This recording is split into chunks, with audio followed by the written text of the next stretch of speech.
So this is a fun game. Things are gonna be sweet.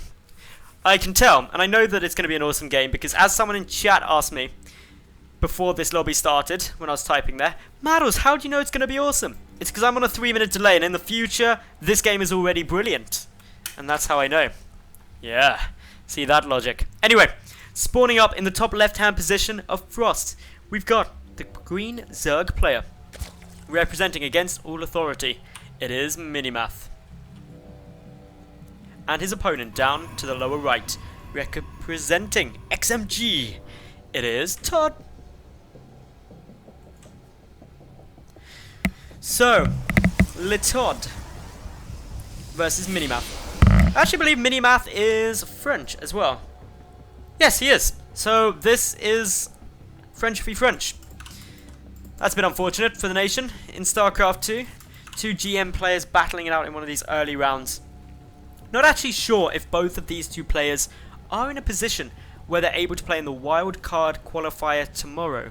Of course, that requires 200 wins on Season 1 and 2 ladder of 2014.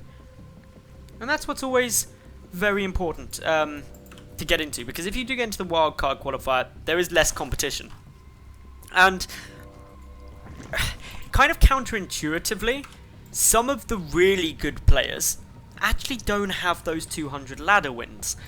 And that may seem strange, but it tends to be the mid-level players who actually get all of those wins, because the top players are competing in events, so aren't laddering. And likewise, when they ladder, they're not actually playing on the account, their name account, so therefore can't compete in WCS with a barcode or something. But the top players don't want to reveal their games and their playstyles by playing 200 odd ladder matches, which you can't hide the build orders or match history on. Anyway, MiNiMaTh, he's opened hatch first. He then went into the pool and then the gas. So this is all nice and safe coming through. Frost is a big map, so going hatch first isn't a huge problem. And ToD, he went Nexus first anyway. So he's confident, he's fighting, he's good for it. Be interesting to see how it's going to play out for him. Shouldn't get into any trouble, considering it's a hatch first. And to be honest, this means that it's a macro game. Of course, if you're watching live on Twitch, thank you all for tuning in. I haven't said that for a while on stream, so thank you for blessing me with your viewership this evening. And yeah, if you're enjoying, hit that follow button. If you're watching on YouTube, guess what? You're sweet too. You could have watched on Twitch live, but thanks for watching the VODs. Subscribe, like the video, and leave some comments. That's all shiz. Anyway, a couple of links coming out right now for MiNiMaTh. ToD sitting here is just like Cybercore. 2 gases, and is just chilling. He can't really do too much for a while. Probably going to be seeing some tech, and ToD is the second Protoss player I've seen who appears to have adopted this kind of middle pylon approach. Because the middle pylon approach is something you don't often see. The Warlock going to incorporate this pylon in the middle. For some reason it usually goes to the side, and if it doesn't go to the side, it actually comes behind quite often. Frost is a really easy map to wall off on though as a Protoss player. It's not very wide at all here. Down goes the Stargate, so we should be seeing either an Oracle or some Phoenix. More likely the Phoenix in the current meta. Voidways are a possibility, but quite unlikely. Over on MiNiMaTh's side, he's just going really standard. He's got speed, kept 1 drone in gas, so just a trickle through of additional gas income. But this early speed allows him to have good map awareness, find things like proxy pylons, and just check out what's going on. Still hasn't scouted his opponent, knows he's cross-spawn though. And a third base comes down from MiNiMaTh. It's about 5 minutes 50-ish. And yeah, 5 minutes 50 simply means that, yeah, it's good timing. Not really much that can punish you if it hasn't come already. So ToD's identified this as here. He's going to chuck down a pylon quite a long way away. Note, up on the high ground here, it's really rather awkward to get Lings up there to scout it unless you specifically run all the way around. The downside to it is, though, you've got a bit further to go. So this will probably be the first proxy pylon, and I expect another one will come down around here-ish somewhere, if ToD's feeling really brave up here, but that's less common. Phoenix coming down anyway, so proxy pylons are by no means essential. They're just a nice a nice thing to have, just in case you need it later. Ooh, is this probe scene? No, all good. Forge now coming down from ToD. He's adding in more Phoenix, chrono boosting them, attempting to locate Overlords, but one stealthily snuck down to the south. And so, just waiting to go and scout in. Means that the Phoenix don't get their first kill, but it also means that MiNiMaTh unable to notice that there's Phoenix out yet. MiNiMaTh scouting has seen the Stargate, but he doesn't know what was produced from it yet. We'll now see the Phoenix that are probably sitting there thinking, where on earth are all of these Overlords? So a quick pause coming through at the moment now. We've got the 1-1 upgrades coming down on MiNiMaTh's side. And yeah, this is very normal stuff. He's getting the melee upgrade, so this usually leans into a relatively quick tech into either Mutalisks or a very fast tech up into an Ultralisk composition. And it's a bit against the normal playstyle that we often see. The normal composition is Roach Hydra or Ling Hydra into Vipers or Corruptors. So this is thinking outside the box, going for something a bit less standard. And by going for something a bit less standard doesn't make it bad. It just means that your opponent is probably less well practiced in defending against it. But yeah, still keeping an eye on these Phoenix that are racking up a decent amount of damage actually. That was a Queen that just got killed, which is without a doubt very irritating. A couple of Zealots getting warped in as well. And since the Queen is dead, and there's no spine or anything, that third base could be losing a couple of its workers. Another Queen is going to die here. MiNiMaTh allowing them to get very far away from the safety of their spores. One of those Phoenix ridiculously close to death. But still, he's alive. A couple of drones now getting taken down. And ToD, for the most part, just being very proactive with his harassment. Wants to maximize his chances of just annoying everything. Spore Crawler does burrow and then unburrow, trying to get away. Survives with 13 HP for the moment.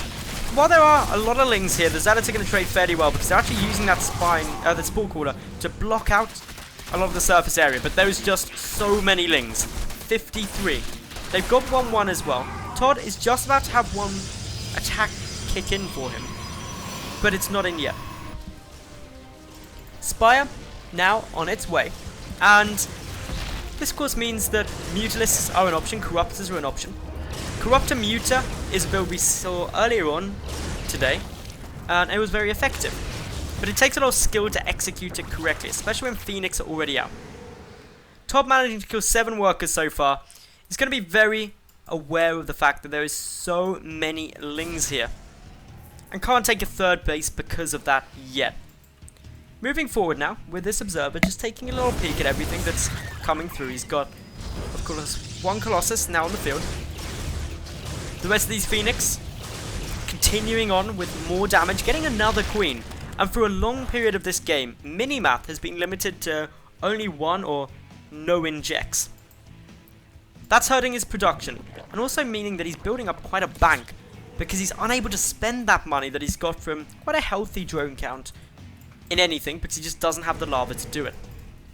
2-2 upgrades are now coming through as well. This big bank will benefit him though if he does go Mutas, because he's going to be able to produce 12 at a time. He can add in a good number of Corruptors as well. And still these Lings are trying to prevent a third.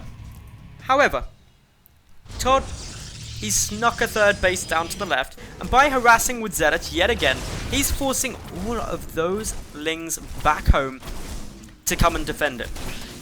And by pulling all these back home, ToD goes, yeah, I'm safe now. This third base, that's not dying. Corruptors are going to be a very good shout up against the Colossi. Actually better than Vipers if you are going for a Ling-centric composition. And that's because it's all well and good pulling the Colossi into your Lings, but if you don't have range damage, only so many can engage them, whereas the Corruptors can just engage head up. And you're not going to want to have too many Stalkers in your composition as a Protoss up against a lot of Lings, because obviously Stalkers don't fare well there, so you're going to be wanting to go Zealot and Sentry heavy, which don't deal well at all with those Corruptors. So a lot of these Lings now being active out on the map, so the Corruptor count up to 13. And with the 2-2 upgrades now through, MiNiMaTh is going to be gunning for the third base. He wants to hit a nice timing, if at all he can. ToD though, he's got 3 Colossi, not that many Stalkers, and he's going to be wanting to get the splash damage down on those Lings as fast as he can.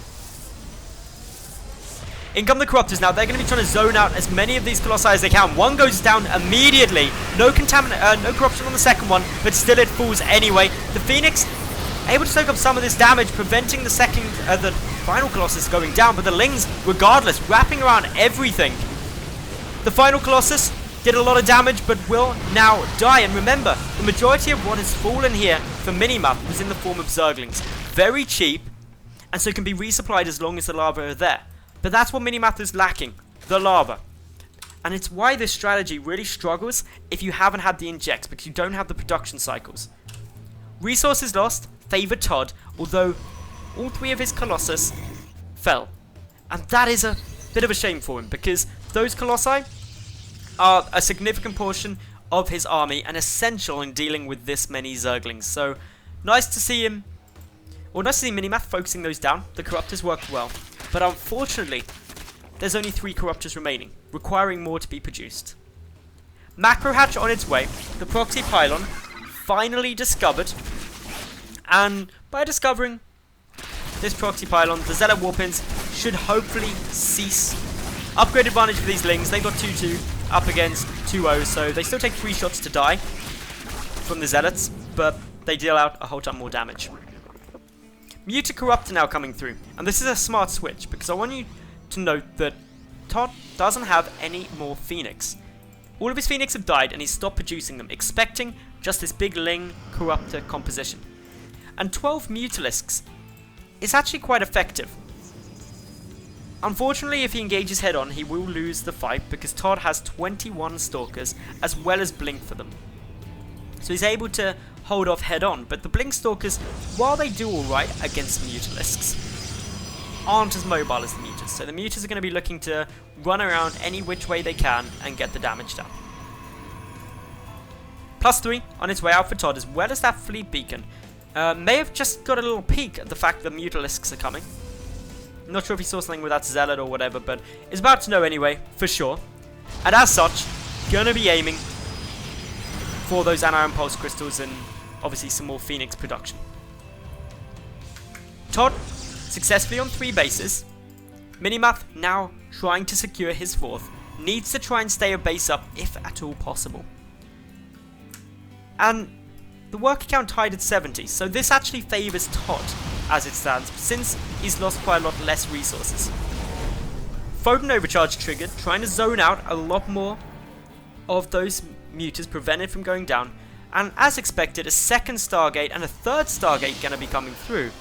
And with the Fleet Beacon finished, Anion Pulse Crystals can get started, just giving those Phoenix a big range advantage up against the Mutalisks. And that's where the Corruptors come in. The Corruptors' job, when there are Phoenix down, is to zone those Phoenix out and keep the Mutalisks safe. But that's not super easy to do. There's not like Corruptors can just come in there and Phoenix are forced to attack them. They can just ignore them if wanted. But generally that doesn't work out too well, because Corruptors deal decent damage against Phoenix as well. So you've got to be cautious about it. Nice little blink there. Big chunk of lag coming through from someone. Not quite sure where that's coming from, but very annoying for the players, unfortunately. MiNiMaTh adding in spores. Probably going to add in a spine crawler. Probably should add in some spine crawlers at these kind of 4th and 5th bases to make sure they stay safe. The Mutaflock up at 27. And that is obviously very annoying, because 27 Mutas is hard to deal with, especially when your Phoenix count is only sitting at 4. Another Zealot Warpin coming down. Now this wasn't a close Zealot Warpin, but it's still trundling across. Charge is done for those Zealots. They move a little bit quicker, which is always good for them. Now the Mutas looking to try and find any of this army out of position. Stalkers waiting up on this high ground. There's a lot of Corruptors coming across and 40 Lings on the field. +1 air weapons done and +2 air weapons on its way. However, +1 air weapons for these Phoenix also nearly finished, and they're going to be looking to try and engage up against this. Nice couple of Mutalisks picked off there nice and early. The Corruptors going straight up against those Phoenix instead of taking out the Colossi. The Colossi getting focused though by the Mutalisk. The Corruptor's trying to zone out the Phoenix. The Stalker's pushing back the Mutalisks, and that was a good trade for ToD. Yet again, he loses significantly less than his opponent. He's harassing into the third base with a lot of Zealots, and unfortunately, there's not much there. And oh my goodness, it's that game! It's that game where ToD makes the entire crowd happy because he is going for carriers in a competitive game of StarCraft 2. He's also pushing across the map, so he's in a good spot. He's up 115 army supply to 88. His total supply is up by about 10 more than that, thanks to 10 additional workers. The 5th of MiNiMaTh in a lot of trouble now, and MiNiMaTh going to really struggle to hold this base. Moving in though, with all of his might, trying to crush these Stalkers. The Phoenix chipping away steadily, reducing that muta count along with the aid of the Stalkers, and because of that, it's all doing very nicely. The Mutalisks taking a lot of damage. They're all pretty much dead now. And with this, MiNiMaTh's chances in this first map are looking pretty much dead too. He's limited on how much bank he's got, so he's not going to be able to get much else. GG called, and ToD takes game number 1 of this best of 3.